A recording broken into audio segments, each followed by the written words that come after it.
ఈరోజు దేవుని యొక్క వాగ్దానం మీకోసమే. కీర్తనల గ్రంథము 102వ అధ్యాయము 20వ వాక్యం. చెరసాలలో ఉన్న వారి మూలుగులను వినుటకును, చావునకు విధింపబడిన వారిని విడిపించుటకును ఆయన తన ఉన్నతమైన పరిశుద్ధాలయము నుండి వంగి చూచిన నీవు అని వ్రాయబడింది.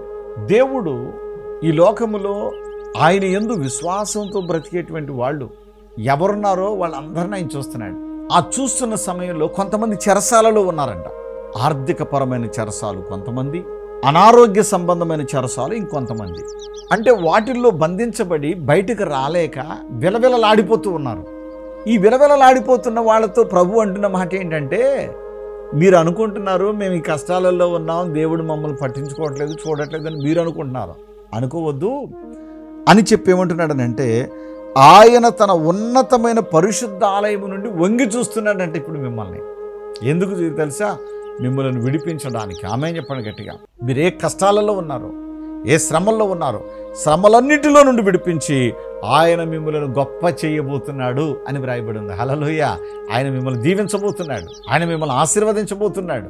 అవును ప్రియులారా, మీ కుటుంబాలలో, మీ జీవితంలో మీరు చాలా శ్రమలతో నలిగిపోతున్నారు, నిజమే. మరి దేవుడు చూడట్లేదు అనుకుంటున్నారా? దేవుడంట పరలోకము నుండి వంగి చూస్తున్నాడు. అవును కదా, ఆయన ఎక్కడో పైన ఉన్నాడు. ఆయన అది పరలోకం. ఆయన అక్కడ నుండి క్రింద భూమి మీద ఉన్న మానవుల వైపు ఇలా చూస్తున్నాడంట వంగి. మనం ఆయన పాదాల దగ్గర ఉన్నాం. ఆ పాదాలు పట్టుకుని ప్రార్థన చేసుకుంటాం, పాదాలు పట్టుకుని కన్నీరు విడుస్తాం. ఏంటి కాళ్ళు పట్టుకున్నారు పిల్లలు అని ఆయన ఏం చేస్తాడనంటే అక్కడి నుండి వంగి చూస్తున్నాడు. మూలుగులను వింటున్నాడు. ప్రార్థన చేసే శక్తి కూడా లేనంత బలహీనమైన స్థితిలో ఉన్నప్పుడు, ఆర్థికంగా చితికిపోయినప్పుడు ప్రార్థన చేయలేరు, అనారోగ్యం పాలైనప్పుడు ప్రార్థన చేయలేరు, కుటుంబంలో కష్టాలు ఎక్కువైపోయినప్పుడు ప్రార్థన చేయలేరు, బయట నుండి అవమానాలు వస్తున్నప్పుడు ప్రార్థన చేయలేరు, మూలుగుతూ ఉంటారు, బాధపడుతుంటారు.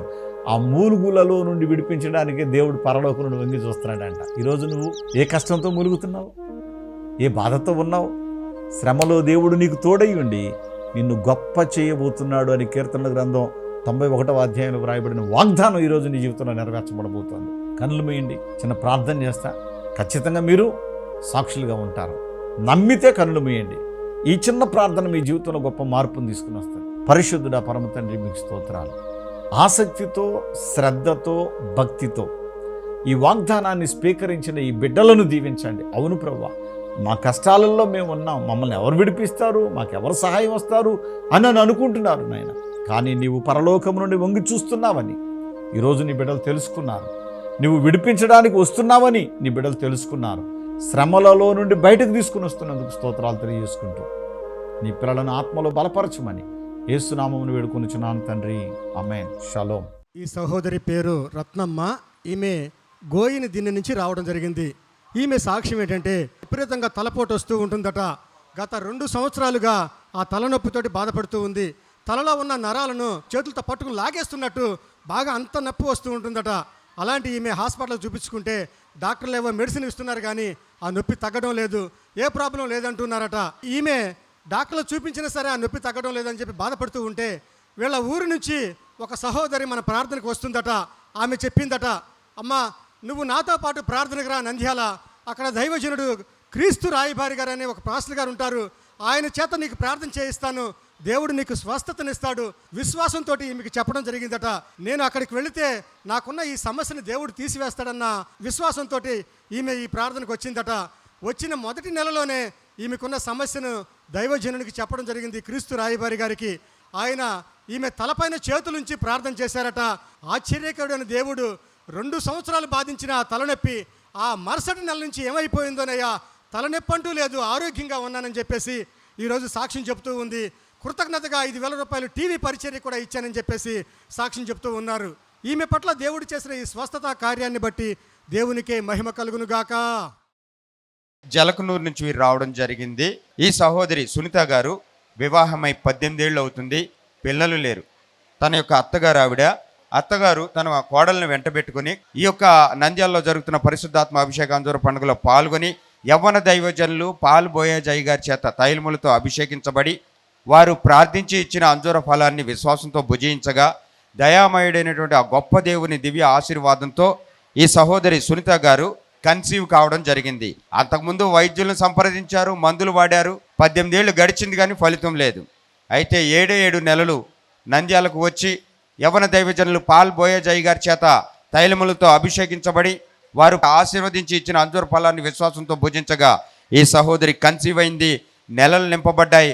ఆరోగ్యవంతమైనటువంటి తన కడుపున దేవుడు ప్రసాదించినటువంటి బిడ్డను మనకు చూపిస్తూ సాక్ష్యం ఇచ్చి దేవుని కనపరుస్తూ ఉన్నారు. తన నోటిని నవ్వుతో నింపిన ఆ దేవునికి కృతజ్ఞతలు తెలియపరుస్తూ సువార్త పనిలో భాగంగా ఒక టీవీ కార్యక్రమానికి ఈ రోజున స్పాన్సర్ చేసి ఆ దేవాది దేవునికి కృతజ్ఞతలు తెలియచేసుకుంటూ సాక్ష్యం చెప్పి గణపరుస్తూ ఉన్నారు. ఆయన నామాన్ని మహిమపరుస్తూ ఉన్నారు.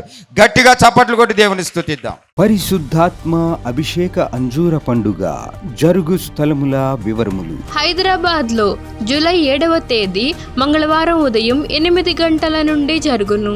స్థలం saint Thomas Tamil church ground, alpha hotel వెనకాల, Secunderabad railway station road, Secunderabad. నంద్యాలలో జూలై 8వ తేదీ బుధవారం ఉదయం 8 గంటల నుండి జరుగును. స్థలం J K function hall, Salim Nagar, municipal office దగ్గర, నంద్యాల. కర్నూలులో జూలై 9వ తేదీ గురువారం ఉదయం 8 గంటల నుండి జరుగును. స్థలం YMCA గ్రౌండ్, రాజ్ థియేటర్ ఎదురుగా, RS రోడ్, కర్నూలు. అడ్డాడలో జూలై 12వ తేదీ ఆదివారం ఉదయం 9 గంటల నుండి జరుగును. స్థలం సిల్వ మిషన్ స్వస్థతశాల, గుడివాడ పామర్రు మధ్యలో, అడ్డాడ. ఒంగోలులో జూలై 13వ తేదీ సోమవారం ఉదయం 8 గంటల నుండి జరుగును. స్థలం కాపు కళ్యాణ మండపం, బస్టాండు దగ్గర, ఒంగోలు. నెల్లూరులో జూలై 14వ తేదీ మంగళవారం ఉదయం 8 గంటల నుండి జరుగును. స్థలం GPR గ్రాండ్, ముత్తుకూరు గేట్ దగ్గర, మినీ బైపాస్ రోడ్, నెల్లూరు. వినుకొండలో జూలై 14వ తేదీ మంగళవారం ఉదయం 8 గంటల నుండి జరుగును. స్థలం గంగినేని గార్డెన్స్, నర్సరావుపేట రోడ్, పల్నాడు జిల్లా. మాచెర్లలో జూలై 15వ తేదీ బుధవారం ఉదయం 8 గంటల నుండి జరుగును. స్థలం మానుకొండ కళ్యాణ మండపం, మున్సిపల్ ఆఫీస్ దగ్గర, మాచెర్ల, పల్నాడు జిల్లా. ఆదోనిలో జూలై 16వ తేదీ గురువారం ఉదయం 8 గంటల నుండి జరుగును.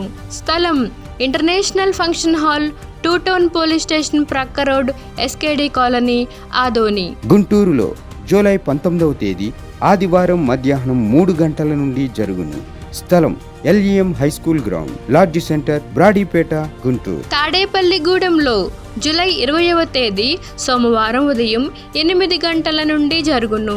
స్థలం Renuka function hall, flyover bridge ఎదురుగా, కొండయ్య చెరువు రోడ్, కడగట్ల, తాడేపల్లిగూడెం. విశాఖపట్నంలో జూలై 21వ తేదీ మంగళవారం ఉదయం 8 గంటల నుండి జరుగును. స్థలం సుబ్బలక్ష్మి కళ్యాణ మండపం, శ్రీకన్య థియేటర్ ఎదురుగా, రైల్వే న్యూ కాలనీ, విశాఖపట్నం. కాకినాడలో జూలై 22వ తేదీ బుధవారం ఉదయం 8 గంటల నుండి జరుగును. స్థలం universal community hall, Mohammed Ali street, Gandhinagar, Kakinada. నరసరావుపేటలో జూలై 22వ తేదీ బుధవారం ఉదయం 8 గంటల నుండి జరుగును. స్థలం paradise function hall, Ravipadu road, hotel 6 ఎదురుగా, నరసరావుపేట, పల్నాడు జిల్లా. బాపట్లలో జూలై 23వ తేదీ గురువారం ఉదయం 8 గంటల నుండి జరుగును. స్థలం MSR కళ్యాణ మండపం, జమ్ములపాలెం రోడ్, బాపట్ల. ఏలూరులో జూలై 26వ తేదీ ఆదివారం మధ్యాహ్నం 2 గంటల నుండి జరుగును. స్థలం గిరిజన భవన్ ఫంక్షన్ హాల్, కొత్త బస్టాండు దగ్గర, జన్మభూమి పార్క్ ఎదురుగా, ఏలూరు. మార్పును గమనించగలరు. రాజమండ్రిలో జూలై 27వ తేదీ సోమవారం ఉదయం 8 గంటల నుండి జరుగును. స్థలం Lutheran church ground, Jampeta, church gate, Apsara theatre దగ్గర, రాజమండ్రి. అనంతపురంలో జూలై 27వ తేదీ సోమవారం ఉదయం 8 గంటల నుండి జరుగును. స్థలం Shri Padmavathi function hall, old Ramana Ramesh theatres, old town, Anantapur. నూజివీడులో జూలై 28వ తేదీ మంగళవారం ఉదయం 8 గంటల నుండి జరుగును. స్థలం కృష్ణా విలాస్ ఫంక్షన్ హాల్, బంగినపల్లి తోట, Krishna Vilas Nagar, opposite Saint Thomas high school road, Nuzvid, Eluru జిల్లా.